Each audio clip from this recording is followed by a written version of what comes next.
So you did this. I did this shot. I would say we're kind of the actors of 3D animation. If you look at it, you go, oh, that feels wrong. Hey everybody, welcome back to our third ever episode of Animators React. We're here with Alex Snow, who is a 3D animator currently working at Dreamworks, but he's been all over the industry. Alex, tell us a little bit about what you do. I'm mainly focused on character animation. I would say we're kind of the actors of the pipeline.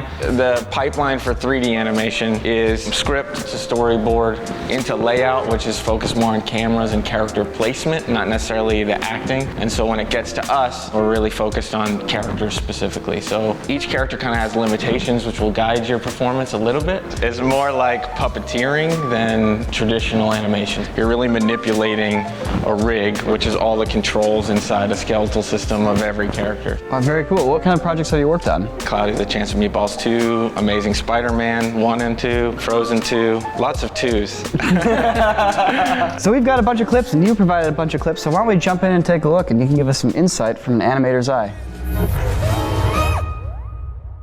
So this was my first time animating any song ever. My role was just a couple shots kind of in the middle. Like all these projects, it takes an army to make them. And the team was really awesome, especially on this song. Like why we're in this dark enchanted wood. This shot when the thorns was just him going through and he's just singing and happy. And I thought it would be funny if he's kind of dancing through it and avoiding, just narrowly avoiding it, especially because he's Olaf, like he can even jump and separate and dodge in fun ways. So I really wanted the choreography to kind of flow through there. So there's no like dance choreographer in these movies. That's you guys, basically just coming up with your best stuff off the top of your head. Yeah, that's just me dancing in a room of mirrors to kind of figure it out. For someone like Olaf, he's probably not the best dancer. My choreography is just fine. But if I were to do someone who's trained in ballet, my performance is only going to be so good. Movies with actual dancing or fighting, they'll bring in choreographers, and sometimes it's just to get a general idea, and sometimes it's like do this frame for frame. I know in a couple years these will seem like childish. The shot after, it used to be this like show the shadow and then it pulled out to reveal Olaf. So I kind of had this idea of instead of revealing Olaf like that with a pullback, just kind of let Olaf come in and that would kind of make his shadow go from this monster into, and it's like he's so far away that it's deformed and there might be trees, there might be this or that, and it kind of just melds into the Olaf you know. Bert Klein actually animated that in 2D until it morphs into Olaf, and then it's a second Olaf with the copied animation, just with a shader of black. But Bert did an awesome job on that, and the team after us with effects and lighting and everything really made it come to life. They just take it way to the next level. You should see what this looks like in like a non-lit version. Like I stuck the extra wolf teeth into an extra Olaf, and so I could get the shape of that mouth. So that's an Olaf head in the background doing the teeth reveal? Yeah, like that one has like an Olaf chin with like a little smile. But I knew you wouldn't see it, and all that matters again is that last image, and I knew the departments after me would knock it out of the park with the eyes and everything kind of coming together. It's great to know that just like in like actual filmmaking, just behind the curtain and just behind that set piece is as much janky gaff tape and wires as it is in like real life. Oh yeah.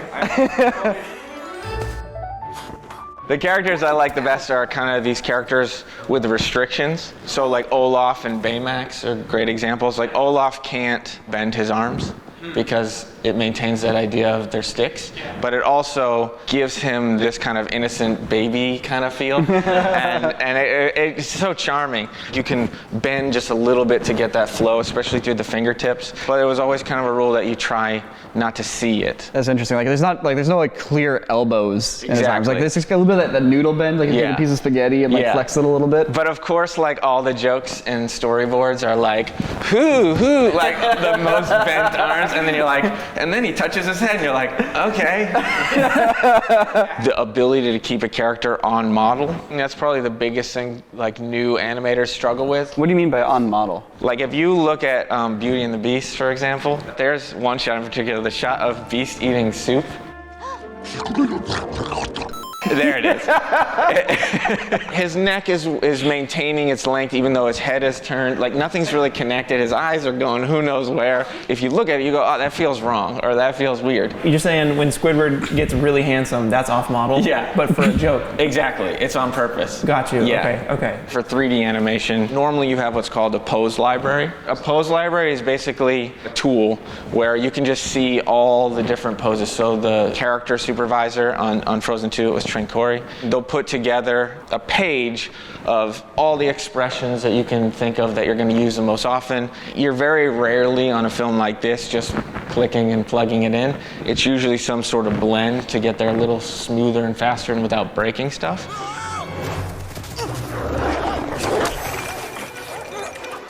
When I saw this in the storyboards, I was like, I have to have that shot. Please give me a shot. And I was so lucky and thankful to get it. And the original boards, this was much more just like a panicky, it's kind of just all rolling. And I thought, I think it should be stand still for a moment. Just having this moment of Olaf realizing like, oh, this is weird. At the same time, like the audience is like, what? I've never seen that before. And then it's like, oh, go. It's like all about the rhythm. When he's running with those little stick arm legs. This shot's like, amazing. It's this like ramp up of speed, that jump. And so you get that rhythm, that speed up. In 2D, you really use multiples or what's called smear frames as a replacement for motion blur because you didn't have After Effects and all that stuff, right? I wanted to get that feel of just quick.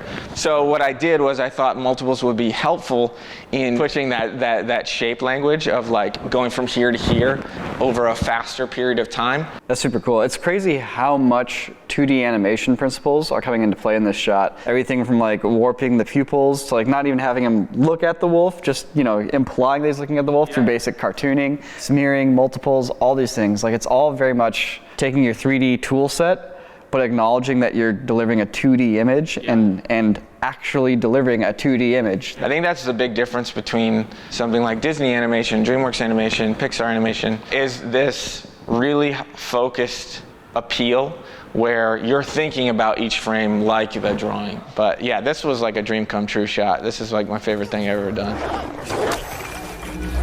Hey, if you guys have been enjoying these Animators React episodes, please subscribe. We really love doing these. If we get 8,000 subscribers, Clint here is gonna watch all the Avengers films. I'll do it. I'll put them on all the TVs. I'll watch them at one time. I'll sit there and I'll really take them in. The question, it's a weird question. Uh-oh. Yeah, always a good way to start off. You ever heard that like old Disney movies are slipping in like penises here and there? And, like, is that true? They definitely did replace the cover of, I think, Little Mermaid. Yeah, Little Mermaid. So someone thought it was close enough. But in new movies, there's none of that. I mean, as far as I know, you can sneak Easter eggs in sometimes, especially if you ask. Big Hero 6 probably had the most Easter eggs of any movie I've seen or worked on. The Easter eggs that I do personally tend to be more like from life. So like on Smurfs, like I have a dance that like my wife used to always do and I'd make fun of her. And so that was like Smurfette was dancing like her. If I get reference from my kids all the time, just or ideas from them, or someone you see on the street, especially in LA. And if you consider that an Easter egg, that's everywhere. You did this. I did this shot. This scene is cool, man. I really like how this is put together. So this is a weird and crazy shot. So at the time, the only animated time-lapse was on Wreck-It Ralph. And it's just a straightforward time-lapse of like the arcade, new machines coming in and people playing, and there's kind of smears of like characters moving across. But with this time-lapse, it was different because it had to tell a story of him being in the garage, figuring out what he's gonna build for this competition. I wanted to capture this idea of like the team and the family. It was important to John Lasseter at the time. He only had 2 notes before I started. He wanted to see the team, and he wanted to see Hero sleep. That was it. And then it was like, go. Every frame is animated or posed. I try to have as many like life moments in here, like playing with Mochi, and sometimes Mochi's just hanging around, and Tadashi, his big brother, comes and like sits and watches TV in the back. And so I'm really faking time-lapse here because that's not how they work. Like he's hanging out with a group in the back. It's like, did they only move like this? They're eating pizza for 2 hours. Like, it doesn't make sense when you think about it, but when you're seeing these moments, like I just try to have him move or shift enough that you're like, oh, he's at that desk and he's working. I think I did this in like 2 weeks. And so, dude, that's such a cool shot. It was crazy. Definitely one of the things I'm most proud of, and it was super educational. What program are you using? At Disney, we're using Maya, but it has proprietary tools and things like that. I'd love to come back and talk about animation some more, specifically anime. If you guys have any good and horrible examples, I'd love for you guys to send them to these guys, and I'll hop on back and talk your ear off.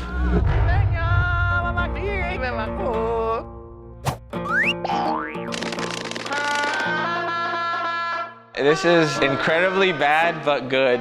This isn't The Lion King. It's a remake of The Lion King, and it's fantastic. This is great. Oh my God. Oh, God.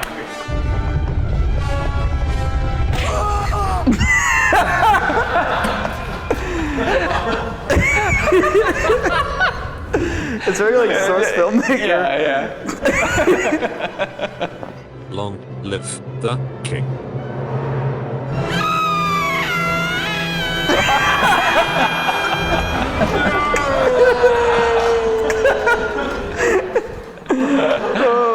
You're welcome. And so you're seeing things that are like just moving on their own, like heads, bodies stretching. He's like an accordion 1 second, he's stiff on another.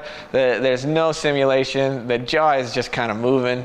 Dude, I love this way he has like anybody enter the scene is always like head first and then the rest of the body. I also love that the background is just like MS Paint. Yeah, totally. Yeah. He also made an Elsa singing Let It Go one that's equally as fantastic. Let it go, let it go. Let it go. It's somewhere between Frozen, Rick and Morty. Yeah. That's her, he changes her hair. So that's horrible in all the best ways. I mean, this is not good animation as far as like everything we've talked about that makes animation good or believable or specific. Yeah. But it's successful for humor. It's just for humor. It's a parody. Like Doodle Bob. Yeah. Ladies and gentlemen, I have a special announcement for you. The Corridor Digital Store has been restocked with brand new designs from some of your favorite videos and other things we've done. We have the M6H Magnum from Halo, one of the best weapons in the game, perhaps one of the best weapons in all video games. Here, broken down for you in a part-by-part layout. Hawaiian designs are back in. This was one of our most demanded genres of clothing to bring back. Do not miss out on that for all the dads in your life. A Bosstown dynamic shirt with just the robot and the dog out in nature. The robot and the dog just living life, having a good time on the beach together like buddies. This hat, which I've been wearing exclusively for myself for over half of a year. We literally had like a crate of these sitting on a boat in Wuhan back when the virus broke out, and they've been sitting on that barge ever since. It's finally available.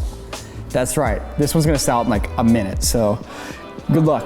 Just a heads up, if you are a member of the CorridorDigital.com website, you get 15% off. So you're planning on a big order, you can get a membership and it'll pretty much pay for itself. You can find all of that and more at the Corridor Digital Store, corridordigital.store, or somewhere in the link below. Go check it out. I hope all of you have had a wonderful Thanksgiving. I am thankful for all of you watching our videos and supporting us. We really appreciate it here at Corridor. All right, I'll leave you with that. corridordigital.store. Alex, thank you so much for joining us on this show. It was really cool to hear your insights. You know, all the stuff you're talking about, like with movement, like that applies to all the action cinematography that we do. That even applies just to regular, old-fashioned filmmaking and acting. If we want to see any more of your work or follow anything that you do, is there any way to follow you online? Instagram is Snowmation, and it's starting up a new one, Double Plus Productions. Well, thank you so much, Alex. Really appreciate you coming out. Awesome being here.